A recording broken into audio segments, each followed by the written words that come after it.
أعوذ بالله من الشيطان الرجيم بسم الله الرحمن الرحيم آمن الرسول بما أنزل إليه من ربه والمؤمنون كل آمن بالله وملائكته وكتبه ورسله لا نفرق بين أحد من رسله وقالوا سمعنا وأطعنا غفرانك ربنا وإليك المصير لا يكلف الله نفسا إلا وسعها لها ما كسبت وعليها ما اكتسبت ربنا لا تؤاخذنا إن نسينا أو أخطأنا ربنا ولا تحمل علينا إصرا كما حملته على الذين من قبلنا ربنا ولا تحملنا ما لا طاقة لنا به واعف عنا واغفر لنا وارحمنا أنت مولانا فانصرنا على القوم الكافرين۔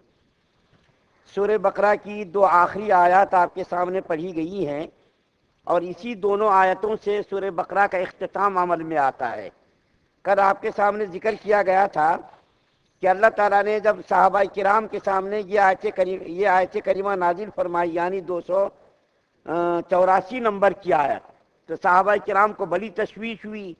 کہ تم چھپاؤ اس پر بھی تمہاری پکڑ ہوگی، ظاہر کرو اس پر بھی پکڑ ہوگی۔ تو صحابہ کرام نبی کریم صلی اللہ علیہ وسلم کی خدمت میں حاضر ہوئے اور عرض کیا، یا رسول اللہ صلی اللہ علیہ وسلم، ہم لوگوں کو نماز کا حکم دیا گیا، روزوں کا حکم دیا گیا، صدقہ اور خیرات اور جہاد کا حکم دیا گیا، تو ہم لوگ تو اس میں کامیاب ہوئے، لیکن اب یہ غیر اختیاری خیالات اور وساوس دلوں کے اندر اگر پیدا ہو جائیں اس پر بھی پکڑ ہوگی تو ہم لوگوں کے لیے یہ بڑی تشویش کی بات ہے۔ تو اللہ کے رسول صلی اللہ علیہ وسلم نے صحابہ کرام سے فرمایا کہ تم لوگ پہلی امتوں کی طرح یہ جواب مت دو، سمعنا وعصینا، ہم نے سنا لیکن ہم مانیں گے نہیں، یہ مت کہو، بلکہ یہ کہو سمعنا واطعنا غفرانک ربنا والیک المصیر۔ اور جب یہ آیت کریمہ زبانوں پر ان کے جاری ہو گئی تو اللہ تعالیٰ نے دونوں سورہ بقرہ کی آخری آیات اتاری۔ اس کے بارے میں بتاؤں گا انشاءاللہ جب تفسیر آئے گی، لیکن یہاں اس وقت سورہ بقرہ کے آخری دونوں آیات کے جو فضائل احادیث کے اندر بیان کیے گئے ہیں وہ میں آپ کے سامنے بیان کرنا چاہتا ہوں، جس سے پتہ چلے گا یہ دونوں آیتیں کتنی فضیلتوں والی آیت ہے اور اس کے پڑھنے سے کیا کیا فائدے ہیں۔ ان میں سے سب سے پہلی جو حدیث ہے بخاری شریف کی حدیث ہے، اللہ کے رسول صلی اللہ علیہ وسلم نے ارشاد فرمایا کہ جو شخص ان دونوں آیات کو رات کو پڑھ لے اسے یہ دونوں آیات کافی ہیں۔ رات کو جو شخص ان دونوں آیات کو پڑھ لے اس کے لیے کیا ہے؟ کافی ہے۔ شراح حدیث ان کافی ہونے کے کئی معنی بیان کیے ہیں، اس کے کئی مطالب بیان کیے ہیں۔ ان میں سے ایک معنی تو یہ ہے پڑھنے والے کو تمام انسان اور جنات کہ شر سے اللہ تعالیٰ محفوظ رکھیں گے۔ کتنی بڑی بات ہے، دیکھیے جو آدمی ان آیتوں کو پڑھ لے تو ان کے لیے اللہ تعالیٰ جنات اور شیاطین اور انسان کی شرارتوں سے، اس کی خباثتوں سے، اس کے نقصان سے کیا کریں گے؟ اللہ محفوظ رکھیں گے۔ دوسرا معنی یہ بیان کیا گیا ہے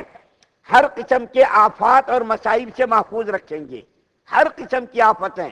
اور ہر قسم کے مصائب سے اللہ کیا کریں گے؟ محفوظ رکھیں گے۔ اور ہم آفتوں میں گرے ہوئے ہیں، مصائب و آلام میں گھرے ہوئے ہیں۔ جو آدمی ان آیتوں کو پڑھ لے گا اللہ تعالیٰ ان کو مصائب و آلام سے کیا کریں گے؟ محفوظ رکھیں گے۔ تیسرا معنی یہ بیان کیا گیا کہ رات کو جو پڑھنے کی چیزیں ہیں وہ رہ گئیں تو ان دونوں آیتوں کے پڑھنے سے وہ کافی ہو جائیں گی۔ یعنی رات کو جو پڑھنے کی فضیلتیں احادیث کے اندر آئی ہیں، قرآن کی آیات ہیں، دعائیں ہیں، خدا نخواستہ اگر کوئی پڑھنے سے رہ گیا، نہیں پڑھ سکا، یہ دونوں آیتیں ہی اگر پڑھ لے تو اس کے لیے کافی ہو جائیں گی۔ اور چوتھا معنی یہ بیان کیا گیا ہے رات کو نفل نمازوں میں قیام کرنے کے قائم مقام ہو جائے گی۔ رات کو جو نماز پڑھنے کی چیز ہے، تہجد وغیرہ، اگر کوئی نہیں پڑھ سکا اور یہ دونوں آیتیں ہی اس نے پڑھ لی تو ان کے لیے کیا ہوگا؟ یہ دونوں آیتیں پڑھنا ہی کافی ہو جائیں گی۔ اور دوسری حدیث میں آپ کے سامنے بیان کرتا ہوں، مسند کی حدیث ہے، اللہ کے رسول صلی اللہ علیہ وسلم نے ارشاد فرمایا سورہ بقرہ کی آخری آیت عرش کے خزانے سے دیا گیا ہوں، مجھ سے پہلے کسی نبی کو یہ نہیں دیا گیا۔ مجھ سے پہلے یہ دونوں آیتیں کسی نبی کو نہیں دی گئی اور عرش کے خزانوں سے یہ دونوں آیتیں مجھ کو دی گئی ہیں۔ کتنی بڑی فضیلت ہے۔ اور تیسری حدیث جو مسلم شریف کی ہے، اللہ کے رسول صلی اللہ علیہ وسلم کو جب معراج ہوئی، آپ کو معلوم ہے اللہ تعالیٰ نے اپنے پاس بلایا اور بلا کر کے اپنا دیدار کرایا، اور بالکل بالمشافہہ، جیسا ہم آپ قریب قریب ہیں، ایسے ہی اللہ تعالیٰ نے ہمارے نبی صلی اللہ علیہ وسلم کو یہ مقام اور یہ عزت عطا فرمائی کہ ایک ہاتھ یا ایک ہاتھ سے زیادہ اتنا قریب ہمارے نبی کو کیا، اور راز و نیاز کی باتیں ہوئی۔ تو وہاں جب ہمارے نبی صلی اللہ علیہ وسلم تشریف لے گئے تو سدرۃ المنتہا پر تشریف لے گئے، یعنی ساتوں آسمان سے اوپر۔ یہ سدرۃ المنتہا وہ مقام ہے کہ اوپر سے اگر کوئی چیز آتی ہے تو وہاں سب سے پہلے رکتی ہے، پھر وہاں رکنے کے بعد پھر نیچے آتی ہے، اور نیچے سے جو چیز جاتی ہے تو اوپر کو جانے جب جاتی ہے تو اوپر بھی سدرۃ المنتہا پر وہ چیز چاہتی ہے، اس کے بعد اس کے اوپر جاتی ہے۔ تو ہمارے نبی صلی اللہ علیہ وسلم جب معراج میں تشریف لے گئے تو 3 تحفے ہمارے نبی صلی اللہ علیہ وسلم کو دیے گئے۔ کتنے تحفے؟ 3 تحفے۔ سب سے پہلا تحفہ تو 5 نمازوں کا تحفہ، پہلے 50 نمازیں فرض کی گئی، لیکن ہوتے ہوتے ہوتے 5 نمازیں رہ گئی۔ دوسرا تحفہ ہمارے نبی صلی اللہ علیہ وسلم کو یہ دیا گیا کہ اگر موحد آدمی یعنی توحید پرست آدمی، چاہے وہ کتنا بڑا ہی پاپی ہو، گناہگار ہو، مشرک نہ ہو، مشرک اگر ہوگا تو اس کی تو بخشش ہی نہیں ہے،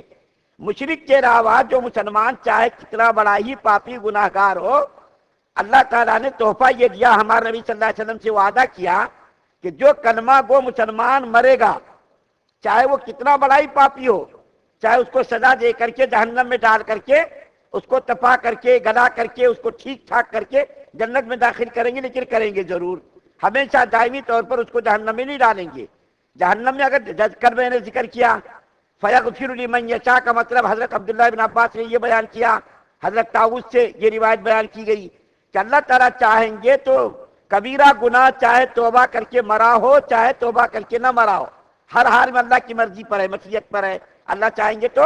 ایسے لوگوں کو بھی بخش دیں گے، اور اگر اللہ چاہیں گے تو معمولی گناہوں پر بھی پکڑ کر سکتے ہیں، اللہ کی مرضی ہے، اللہ حاکم ہے، اللہ بادشاہ ہے، اللہ سے کون پوچھنے والا۔ تو اللہ تعالیٰ نے ہمارے نبی صلی اللہ علیہ وسلم سے یہ وعدہ کیا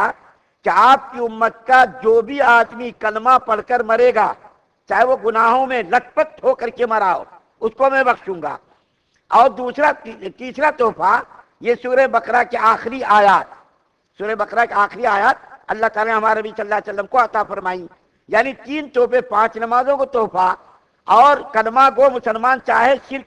شرک کے علاوہ کتنے بڑے ہی گناہ اس نے کیے ہو اس کی بخشش کا وعدہ، اور تیسرا تحفہ یہ سورہ بقرہ کے آخری 2 آیات۔ ایک مرتبہ صحابہ کرام کہتے ہیں کہ ہم لوگ اللہ کے رسول صلی اللہ علیہ وسلم کی خدمت میں بیٹھے ہوئے تھے، اچانک آسمان سے بڑا ہی خطرناک وحشتناک وہاں سے کوئی آواز آئی، دروازہ جیسا کوئی اچانک کھولتا ہے تو آدمی گھبرا جاتا، ایسے ہی آسمان سے ایک وحشتناک آواز آئی، خطرناک قسم کی آواز۔ تو اس مجلس میں حضرت جبریل علیہ السلام بھی بیٹھے ہوئے تھے، تو حضرت جبریل علیہ السلام نے آسمان کی طرف یوں نظر اٹھا کر کے دیکھا، اور نبی اکرم صلی اللہ علیہ وسلم سے ارشاد فرمایا، یا رسول اللہ صلی اللہ علیہ وسلم، آسمان کا آج وہ دروازہ کھلا ہے جو اس سے پہلے کبھی نہیں کھلا تھا، آسمان کا آج وہ دروازہ کھلا ہے کہ اس سے پہلے کبھی وہ دروازہ نہیں کھلا تھا۔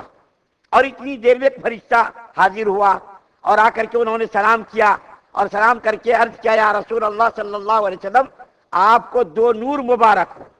آپ کو 2 نور مبارک ہو، ایک تو سورہ فاتحہ اور ایک سورہ بقرہ کی آخری آیات، یہ دونوں، ان دونوں سورہ بقرہ کا آخری آیات کو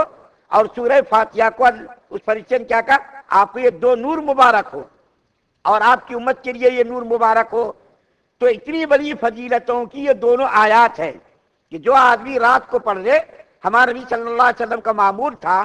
کہ رات کو سونے سے پہلے بہت ساری آیات اور بہت ساری دعائیں پڑھتے تھے، تو ان آیتوں میں، ان سورتوں میں ہمارے نبی صلی اللہ علیہ وسلم کا یہ معمول تھا کہ سورہ ملک، سورہ واقعہ اور سورہ الف لام میم سجدہ، یہ تینوں سورتیں پڑھتے تھے، اور 10 آیتیں سورہ بقرہ کی پڑھتے تھے۔ بغیر ان آیتوں کی تلاوت کے ہمارے نبی صلی اللہ علیہ وسلم آرام نہیں فرماتے تھے، سورہ بقرہ کی 10 آیتیں تلاوت فرماتے تھے۔ سورہ بقرہ کی ابتدائی 5 آیتیں اور اس کے بعد پھر جو ہے درمیانی آیتیں، اللہ لا الہ الا هو الحی القیوم، یہ 3 آیت، یہ درمیانی سورہ بقرہ کی درمیانی 3 آیتیں ہیں۔ تو تو 5 اور 3 کتنی ہو گئے 8. اور سورہ بقرہ کی یہ دونوں آخری آیات، یہ 10 آیتیں پڑھتے تھے اور چاروں قل پڑھتے تھے، اور پڑھ کر کے آپ کیا کرتے تھے، ہاتھ پر دم فرماتے تھے اور دم فرما کر کے پورے جسموں پر اس کو پھیرتے تھے. یہ ہمارے نبی صلی اللہ علیہ وسلم کا عمل 3 مرتبہ یہ کرتے تھے. تو ہم لوگوں کو بھی دیکھیے چھوٹے چھوٹے عمل پر اللہ کی طرف سے کتنے بڑے بڑے وعدے ہیں. اگر کسی کو یہ آیت ہے زبانی یاد نہ ہو تو قرآن شریف کس کے گھر میں نہیں ہے؟ ہر گھر میں قرآن شریف ہے. سورہ بقرہ کی ابتدائی 5 آیت ہے اور درمیانی 3 آیت ہے، اللہ لا الہ الا هو الحی القیوم سے لے کر کے اس کے بعد کی 2 آیت ہے، اور سورہ بقرہ کی آخری یہ 2 آیت ہے، اور معوذ چاروں قل یا ایھا الکافرون قل هو اللہ قل اعوذ برب الفلق قل اعوذ برب الناس. یہ آیتیں پڑھنے میں مشکل سے 4-5 منٹ لگتے. یہ آیتیں اور یہ صورتیں پڑھنے میں مشکل سے 3-4 منٹ 5 منٹ لگتے، لیکن فضائل دیکھیے کتنے بڑے بڑے ہیں. جنات کے سر سے، انسانوں کے شر سے اللہ تعالیٰ ان آیتوں کو پڑھنے سے محفوظ کر دیتے،